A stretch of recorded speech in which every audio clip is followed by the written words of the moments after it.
Hey, faithful listener. Thanks for tuning in to the P40 Ministries daily podcast. This podcast is dedicated to helping you grow spiritually so you can grow personally. Let's grow together by building a consistent Bible reading routine. This is Jenn, your host, and today we will be discussing the book of Exodus.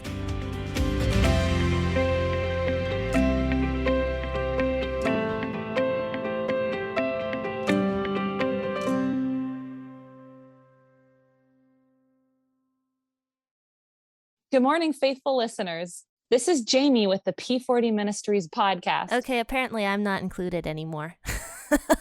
Well, now that I'm inviting myself on, I've just kind of taken over. Yes, so yes, I can tell that. Mine now. Yes, I can tell that my sister now is the host of this podcast, so I guess I'll see you guys all later. Yeah, no, just you know what? Whether you're driving to work or just enjoying a cup of coffee, cup of tea, just enjoy yourself, and we'll just she's taken over. Have a lot of fun today. And she's imitating me. Slightly. Yeah. So today we're going to talk about Exodus chapter 21, verses 28 through 36. And this is a kind of an odd passage of scripture, but also a really interesting one that I think we're going to get a lot of cool discussions out of, my sister and I being on this podcast. Oh, and by the way, I'm Jenn. I didn't get introduced there at the beginning. They know you. Yeah, they know me. All right, so make sure to grab that cup of coffee and let's go ahead and start reading. As I always do, I will be reading out of the WEB version of the Bible this morning. If a bull gores a man or a woman to death, the bull shall surely be stoned, and its meat shall not be eaten, but the owner of the bull shall not be held responsible. But if the bull had a habit of goring in the past, and this has been testified to its owner, and he has not kept it in, but it has killed a man or a woman, the bull shall be stoned, and its owner shall also be put to death. If a ransom is imposed on him, then he shall give for the redemption of his life whatever is imposed, whether it has gored a son or has gored a daughter. According to this judgment it shall be done to him. If the bull gores a male servant or a female servant, 30 shekels of silver shall be given to their master, and the ox shall be stoned. If a man opens a pit, or if a man digs a pit and doesn't cover it, and the bull or a donkey falls into it, the owner of the pit shall make it good. He shall give money to its owner, and the dead animal shall be his. If one man's bull injures another's so that it dies, then they shall sell the live bull and divide its price, and they shall also divide the dead animal. Or if it is known that the bull was in the habit of goring in the past, and its owner has not kept it in, he shall surely pay bull for bull, and the dead animal shall be his own.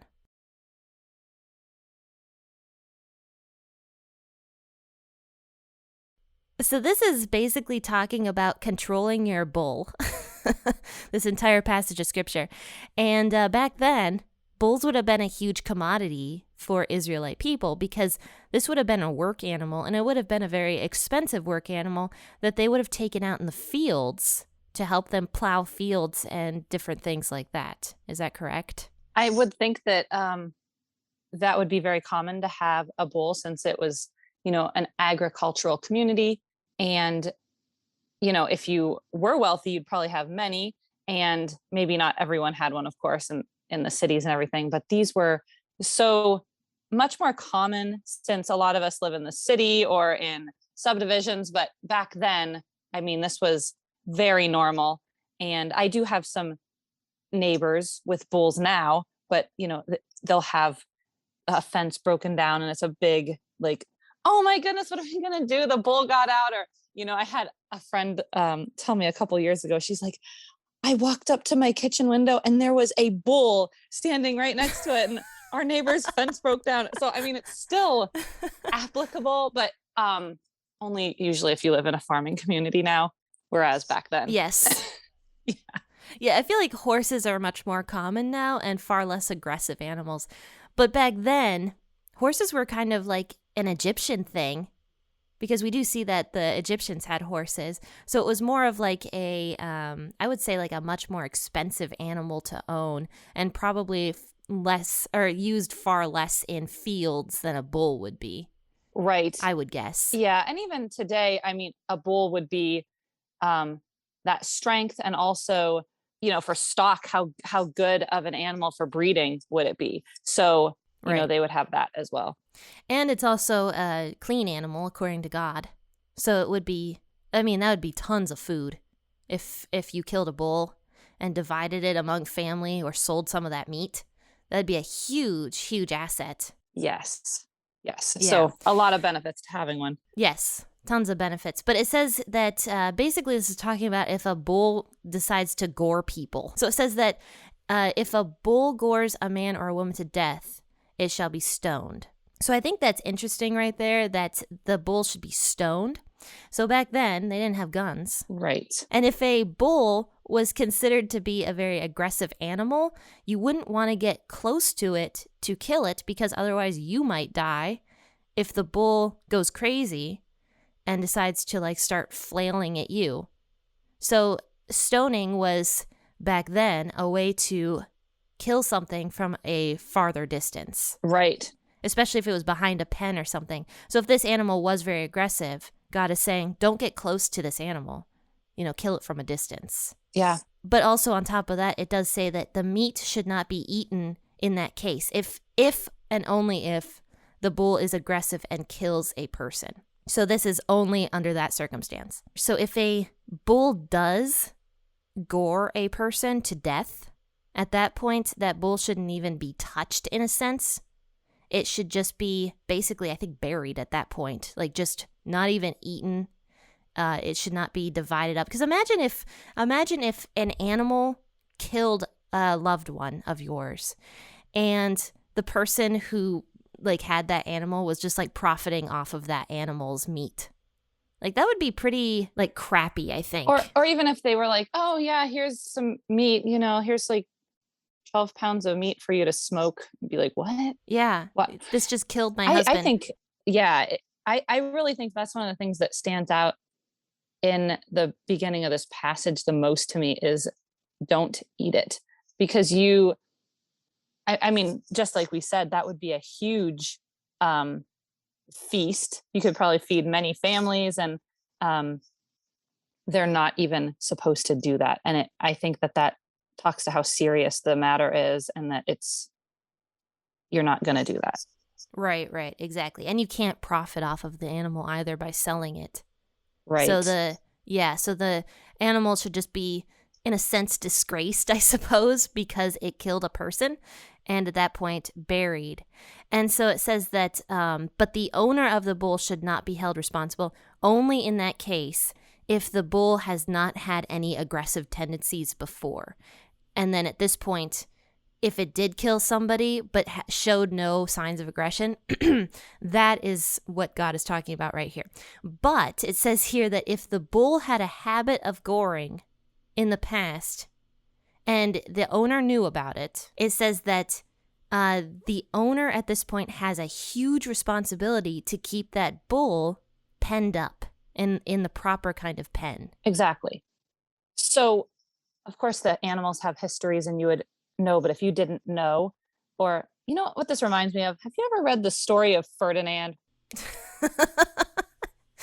I think I have, because you told me about it and it sounded pretty familiar. But okay, so it's by Monroe Leaf, and my daughter loves this book. It's in black and white, so cute. Illustrations are adorable. But this bull, he doesn't want to fight like all of his little, friends. He just wants to sit and smell flowers. But then he accidentally gets stung by a bee and goes crazy, and everybody thinks he's crazy. So we're talking about like if you have Ferdinand as your bull, and he's just so like gentle. I don't think there is a bull like that. I mean, this is fiction, but he doesn't have aggression. But then all of a sudden he gets stung by a bee and he like goes crazy and gores someone. You're not held responsible because that animal was gentle, or you thought that creature was not a harm. And so you're not held responsible for that. But then if you know that this animal repeatedly just is Goes an crazy all the aggressive, time. crazy animal, you need to take precautions with that. Yes, but it doesn't say that you need to kill this animal. It just says take measures to pen this animal up in the proper way to make sure that it's not going to hurt somebody or kill someone.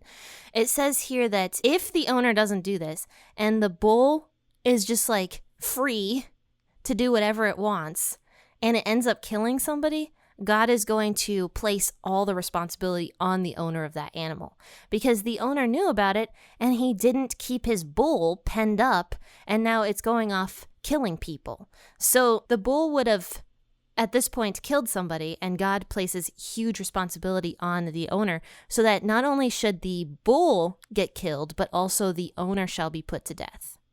It says it doesn't matter if it has killed a man or a woman, is what it says. The bull shall be stoned, and the owner shall also be put to death. But it says here that the owner doesn't necessarily have to be put to death if one of the survivors of the loved one, so the person who died, if the person accepts money instead for that person's life, that can be it's like a ransom or like paying bail.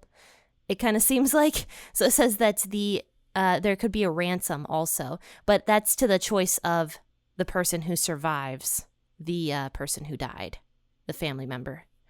So it depends. That's up to the discretion of the person who, I don't know. And this is all done in court. I do want to mention that. Is that... Yeah, this isn't the Wild West here. It's not, you're the judge, jury, executioner. Yeah. Yes, no. This is in order. This is orderly and... Yes. Yeah. It is interesting how quickly in history God puts the court system in place. Like, this is very organized and very early on and very civilized, if you think about it. Because back then, who would have thought to have like a court system in ancient Egypt practically? I mean, there probably really wasn't much in place when it comes to stuff like that. Maybe a little bit. But like the king would have, the pharaoh would have been the only court system, I would guess. But like God now is putting judges in place, and I don't even know if he's putting a jury in place or not. I haven't read that yet, but he's putting judges in place so that they can decide. And there's a court system going on that God puts in place. Exactly. Here. Yeah, and it's not something that is just up to the discretion of somebody who wants revenge. It's brought before others who see what happened. Like, was this an accident? What measures were taken? Is this person taking responsibility for their own actions? Of course, God would have been the head of all this. And since Moses was the leader and he had full authority and was talking to God, because you have to remember God is now speaking to Moses, all of these rules. If something else was put into place that the people weren't quite sure how to rule on, then they could go to God and God would talk to Moses and be like, oh, okay, this is what happened in that situation. So this is all very, very organized. But so it says that there could be a ransom placed on this man's life instead of him being killed. So then at that point, that person would have to not only kill the bull, but would have to pay the family members, the surviving family members, whatever amount was decided on for that person's life. Yeah, so this was just a little bit of grace. And, this is how serious it is. This is what needs to happen. And this is basically the foundation of these are just principles that we're setting down, but you don't have to ask for that man's life. It's not, yes, he's going to die, but there's grace set in place there, and you will get compensation as well. But then it kind of switches here in verses 31 and 32. This is talking about only if the animal gores somebody, but not necessarily kills them. So it says that if the bull ends up goring a son or a daughter, according to this judgment, it shall be done to him. So I wonder if that's just kind of up to the judges. It kind of sounds like what's going to happen to that person and to the animal, but I would guess the animal would still have to die at this point. So it says that Yeah, this is just if the animal gores somebody's son or daughter. Can you imagine how horrible that would be? If, I mean, this bull just decides to gore a child because a child wanders into the field or something. Ugh, I can't even imagine. Yeah, it would be. Yeah, that'd be terrible. Yes. Yeah, it would be serious. But I mean, this bull doesn't necessarily kill the kid. But it does say that if it just gores it, something has to be done. There has to be some sort of penalty in place for the owner and for the bull. But it says here that if a bull gores a male or a female servant, 30 shekels of silver should be given to their master, and the ox should be stoned. So this is more of God putting protective measures in place for servants. Wow. Yeah. So if let's say a servant gets gored, not necessarily killed, by a bull, it does say that their life has to be paid. And I think it's interesting because the 30 shekels of silver, I think would have been I think slaves or something would have been considered back in these days, because that's what Jesus was also sold for. So it says that the 30 shekels of silver shall be given to their master. And this is like almost like the person who owns the bull is buying the slave's life. Like I think it's almost like a redemption. It kind of sounds like. Well, yeah. And maybe that. It seems to me like, okay, so say your servant gets gored by this guy's bull or whatever, and then he's useful. And then, I don't know, what if he's out of commission for 3 months because of this goring? And so basically he's giving you that payment. Like, okay, maybe it's the harvest. You have to get this grain in. You have to do what you need to do, or you're not going to finish your farming for that year. There's some payment there to help with that loss as well, because that servant would be out of commission. Yes. For how long? Who knows how long? Right, exactly. And it says that at this point also the ox should be killed, should be stoned. So it's even, I mean, remember what Jamie and I said the other day, is that the servant, like God is not a respecter of persons, which means God does not play favorites. So if this servant gets hurt, it's still important for the person who owned the bull to make sure that this servant is protected. And like God is putting measures in place to protect these servants, to make sure that they're going to be okay. And that the employer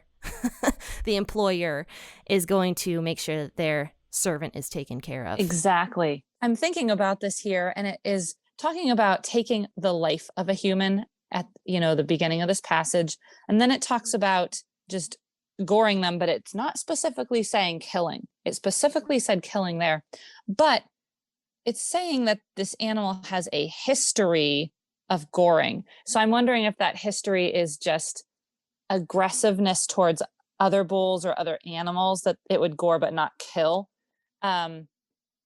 So in what case would it not be put to death?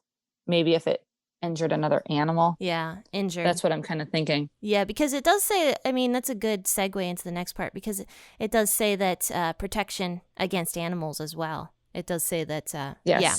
So right here in verses 35, I'm going to skip 33 and 34 for a second. It says, if a man's bull injures another's so that it dies. So this is talking about if a bull, like two bulls get into a fight, and or not, I don't even know if they get into a fight, but the bull injures another person's bull so that it dies.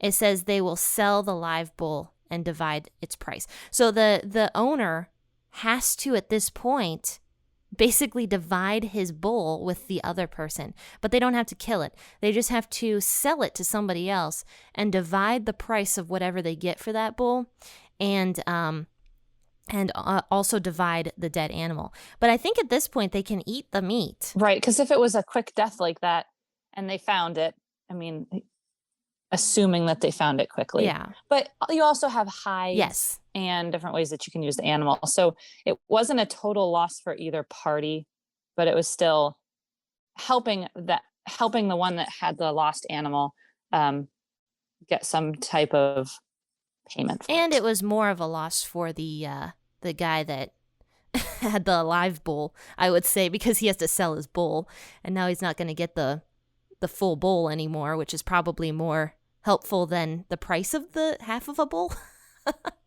I would guess. Right. So I do think that this is favoring a little bit more towards the person who had his bull killed.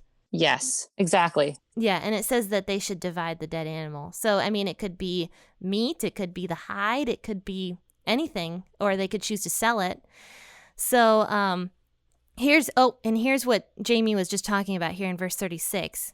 It says that if it is known that the bull was in the habit of goring, and the owner has not kept it in, he shall surely pay bull for bull, and the dead animal shall be his own.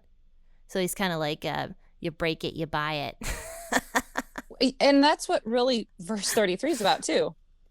So, oh yeah. Yeah. Yeah. Exactly. And I laughed at this.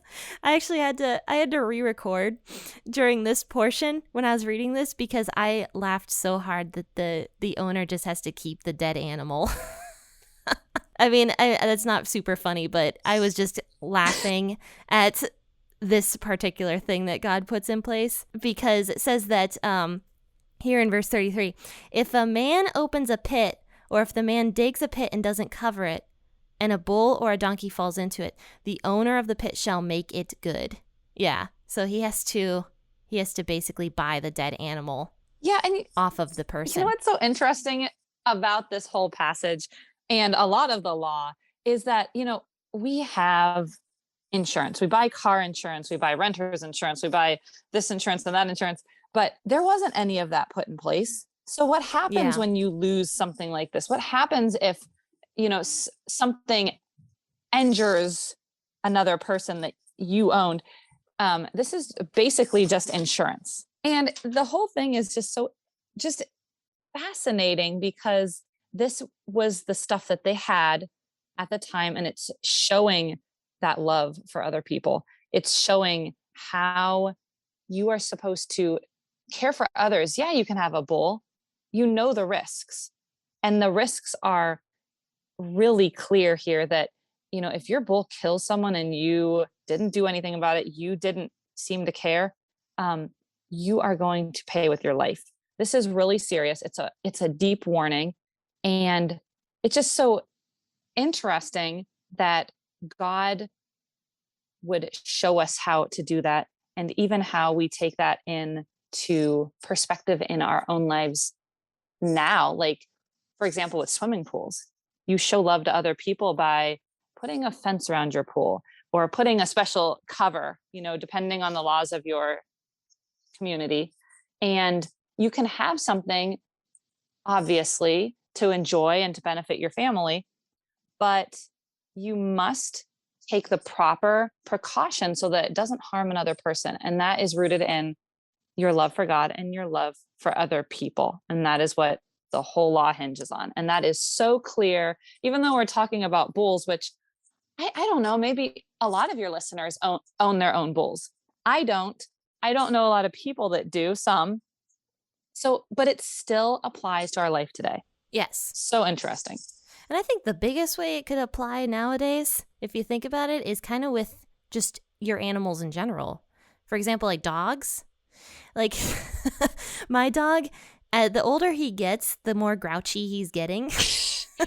It's true. He's just a little old man. Yeah, he's a little grouchy old guy. But he's adorable and he's super gentle and friendly with our family. But for example, like when Evelyn, my niece, Jamie's daughter, comes over, I have to be careful because he doesn't care for Evelyn very much because Evelyn's a little girl and she gets hyper sometimes. He's not used to that. He was never around children. No, he never was.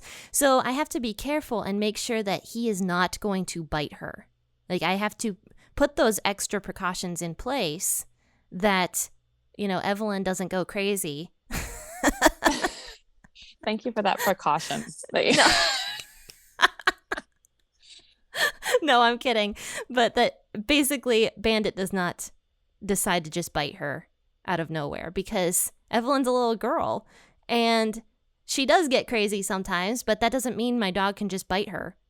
So I have to put that precaution in place. And same with my college and career group. There's one kid in my college and career group that Bandit just does not care for. And I have to make sure that Bandit doesn't bite him because Bandit has snapped at him before. And I have to make sure that, I mean, he's never bitten him, but I have to make sure that Bandit is not going to bite at somebody, because that is protecting the other person and also protecting my own animal as well.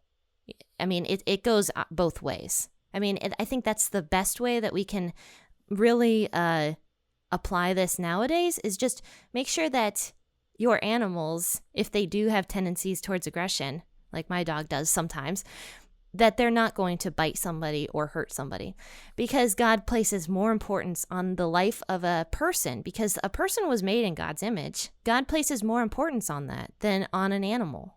Though God does have compassion towards other people's animals, because it does say here that he does. I mean, there's precautions put in place if an animal hurts another person's animal. We do have to remember that as well, that God doesn't hate animals or anything stupid like that. Because actually I was reading the book of Jonah recently, and the one thing I thought that was kind of cool that God says, I mean, the whole book is really cool, but God specifically says that he isn't going to destroy Nineveh, because not only does he have compassion on the people, but he does mention that he has compassion on the animals there in Nineveh as well.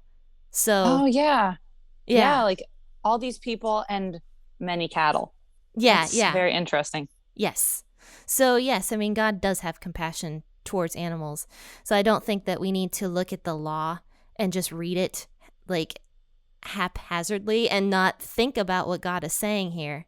Right. When he's putting these kinds of precautions in place.